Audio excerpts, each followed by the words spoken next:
Assalamualaikum warahmatullahi wabarakatuh.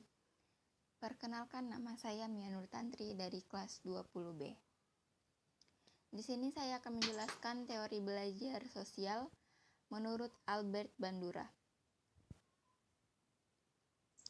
Pengertian belajar sosial. Menurut Kamus Umum Bahasa Indonesia, ditulis bahwa belajar merupakan berusaha memperoleh kepandaian atau ilmu. Dan arti atau definisi, maka belajar merupakan suatu kegiatan atau aktivitas. Dan ada pengertian belajar sosial menurut Wikipedia adalah teori proses belajar dan perilaku sosial yang mengemukakan bahwa perilaku baru dapat diperoleh dengan mengamati dan meniru orang lain. Pengertian menurut ahli, yang pertama, menurut Lewis, sosial adalah sesuatu yang dicapai, dihasilkan, dan ditetapkan dalam interaksi sehari-hari antara warga negara dan pemerintahannya. Yang kedua, menurut Paul Ernest, sosial lebih dari sekadar jumlah manusia secara individu karena mereka terlibat dalam berbagai kegiatan bersama. Yang ketiga, menurut Lena de Minelli, sosial adalah bagian yang tidak utuh dari sebuah hubungan manusia sehingga membutuhkan pemakluman atas hal-hal yang bersifat rapuh di dalamnya. Albert Bandura mempelajari proses pembelajaran yang terjadi dalam konteks interpersonal dan tidak dijelaskan secara memadai oleh teori pengkondisian operan atau model pembelajaran sosial yang ada. Secara khusus, Bandura berpendapat bahwa kelemahan pendekatan pembelajaran yang mengabaikan pengaruh variabel sosial tidak terlihat lebih jelas daripada perlakuan mereka terhadap perolehan tanggapan baru. Teori belajar sosial Albert Bandura sangat terkenal dengan teori pembelajaran sosial atau social learning theory. Salah satu konsep dalam aliran behaviorisme yang menekankan pada komponen kognitif dari pikiran, pemahaman, dan evaluasi. Eksperimen yang sangat terkenal adalah eksperimen Bobodol yang menunjukkan anak-anak meniru seperti perilaku agresif dari orang dewasa di sekitarnya. Yang kedua, teori kognitif sosial yang dikemukakan oleh Albert Bandura menyatakan bahwa faktor sosial dan kognitif serta faktor pelaku memainkan peran penting dalam pembelajaran. Faktor kognitif berupa ekspektasi atau penerimaan siswa untuk meraih keberhasilan.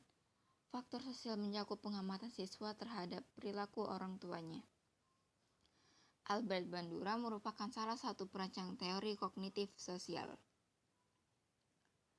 Menurut Bandura, ada 4 komponen dalam proses belajar meniru. Melalui pengamatan, 1. Atensi atau memperhatikan. Sebelum melakukan peniruan terlebih dahulu, orang menaruh perhatian terhadap model yang akan ditiru. 2. Retensi atau mengingat. Anak melakukan proses retensi atau mengingat dengan menyimpan memori mengenai model yang dia lihat dalam bentuk simbol-simbol. Yang ketiga, memproduksi gerak motorik. Kemampuan motorik ini juga meliputi kekuatan fisik. Yang keempat, ulangan, penguatan, dan motivasi. Mengulang suatu perbuatan untuk memperkuat perbuatan yang sudah ada agar tidak hilang disebut ulangan penguatan.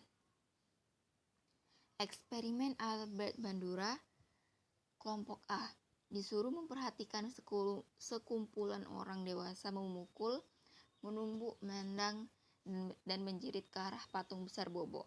Hasilnya, kelompok A meniru apa yang dilakukan orang dewasa, malahan lebih agresif. Dan kelompok B disuruh memperhatikan sekumpulan orang dewasa bermesraan dengan patung besar Bobo. Hasilnya, tidak menunjukkan tingkah laku yang agresif seperti kelompok A. Rumusan, tingkah laku anak-anak dipelajari melalui peniruan atau permodelan adalah hasil dari penguatan. Hasil keseluruhan eksperimen ialah kelompok A menunjukkan tingkah laku yang lebih agresif dari orang dewasa. Kelompok B tidak menunjukkan tingkah laku yang agresif. Jenis-jenis permodelan ada 5, Yang pertama peniruan langsung, yang kedua peniruan tidak langsung, yang keempat peniruan gabungan, yang kelima peniruan sesaat, dan yang keempat peniruan sesaat, dan yang kelima peniruan berkelanjutan. Kelebihan dan kelemahan teori belajar sosial Bandura. Kelebihannya yaitu teori belajar sosial Bandura lebih berfokus pada situasi yang mempengaruhi perilaku. Yang kedua, berfokus pada alat pengamatan perilaku sosial emosional dan motivasi. Selanjutnya, memberikan pengertian tentang gejala-gejala perkembangan anak.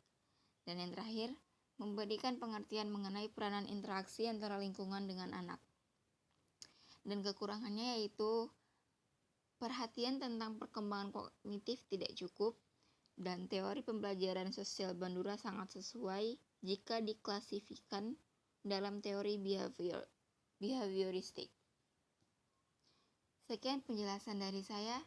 Jika terdapat kesalahan atau kekurangan, saya mohon maaf. Sekian, terima kasih dan wassalamualaikum warahmatullahi wabarakatuh.